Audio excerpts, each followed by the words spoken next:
What's up? This is popoTV3 coming to you with another episode of popoTV. I'm actually sitting outside of my favorite restaurant, Piccadilly.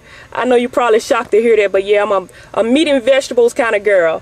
And so I just wanted to come to you with another episode of popoTV. It's been a while. I've had a couple of people to contact me or stop me at a game and say, look, when is the next episode of popoTV coming?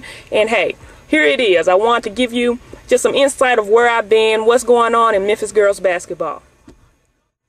Okay, it is the holiday season and there are several tournaments going on, and so I just wanted to get you caught up on what I've been attending or what's been going on in Memphis girls basketball. And let me look at my notes here because it's just been so much going on and I just had to write it down. But basically it's the holiday season. Happy holidays, Merry Christmas, Happy New Year, but basically happy holidays. We've had a lot of tournaments going on. You had the Larry Finch Classic that went on at the University of Memphis.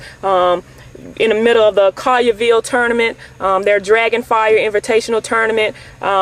You have Central out in Phoenix, Arizona, participating in the Nike Tournament of Champions. So we have a lot of basketball going on. So let's just start. I'll start with the Larry Finch Classic. I was able to get over to the Ridgeway Overton round 2 matchup. Of course, Overton beat Ridgeway in round 1 at Ridgeway, actually. I believe it was at Ridgeway. And so now we had round 2 on neutral ground at the University of Memphis Fieldhouse. And guess what? Ridgeway took it. Ridgeway took it. Of course, Overton was out, big baby, but Ridgeway stepped their game up. Hasina Muhammad stepped her game up. Adrian Sanders stepped her game up, and Ridgeway took it. They took it, and so that was round 2. Ridgeway got round 2. Round 3 will be coming up soon. The biggest matchup, probably one of the worst games in Memphis girls basketball, was the Lausanne-Millington matchup. Lausanne took it. That shockingly, I was shocked. I expected Millington to basically run all over Lausanne. Sorry, but I did. I expected Millington to run all over Lausanne, and I hadn't seen Lausanne play.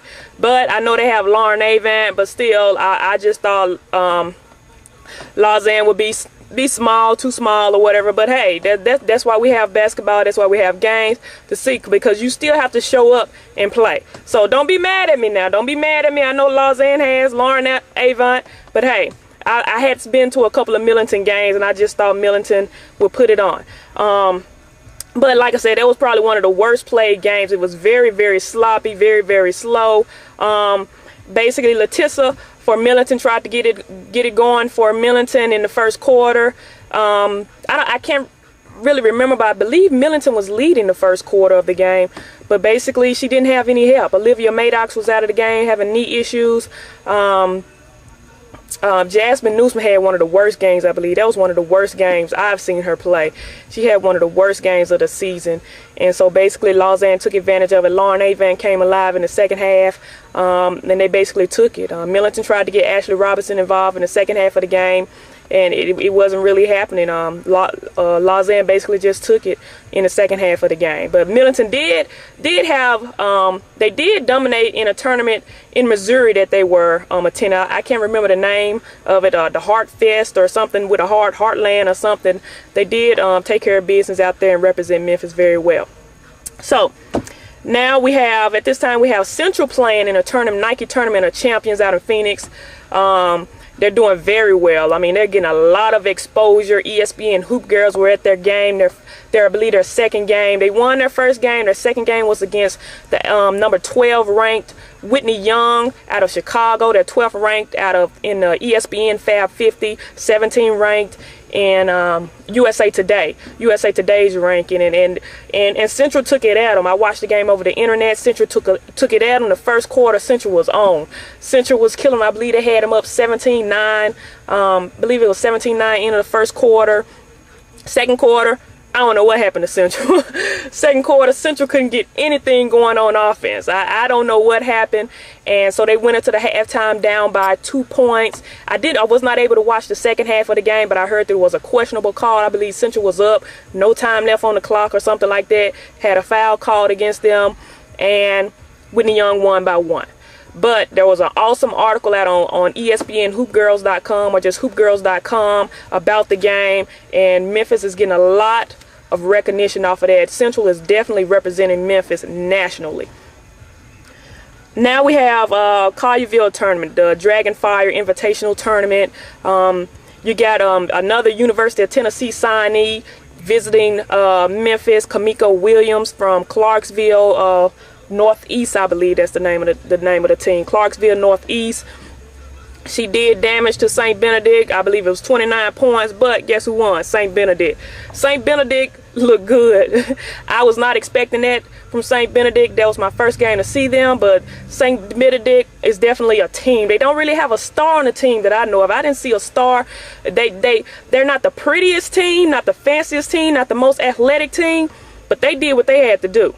They did what they had to do. Number 55, let me see, I have the actual roster because I don't really know these young ladies.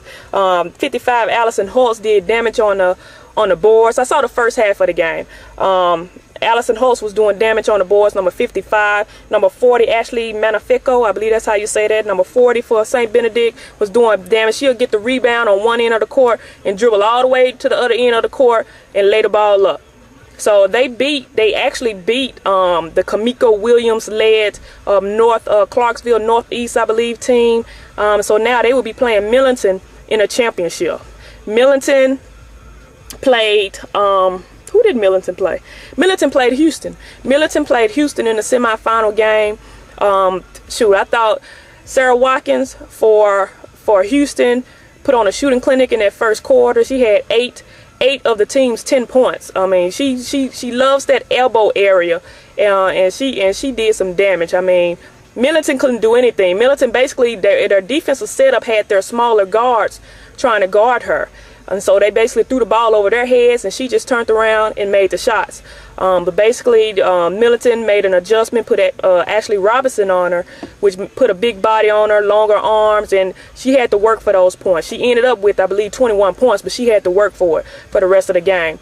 But Millington looked like the Millington that I saw earlier in the season. Jasmine Newsom put up 9 points, 11 points in the second quarter off of 3 of 5 shooting from the three-point line.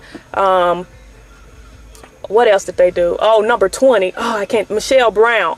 Michelle Brown had a monster first quarter for Millington. So they are actually without Olivia Maddox again. They're without Olivia Maddox. So, but it's a good thing and a bad thing because actually it's getting other girls opportunities to get some playing time, get some experience, which will actually help Millington out in the long run. I hope Olivia comes back real soon. I hope she's able to finish the season out. I hope it's not a major knee injury.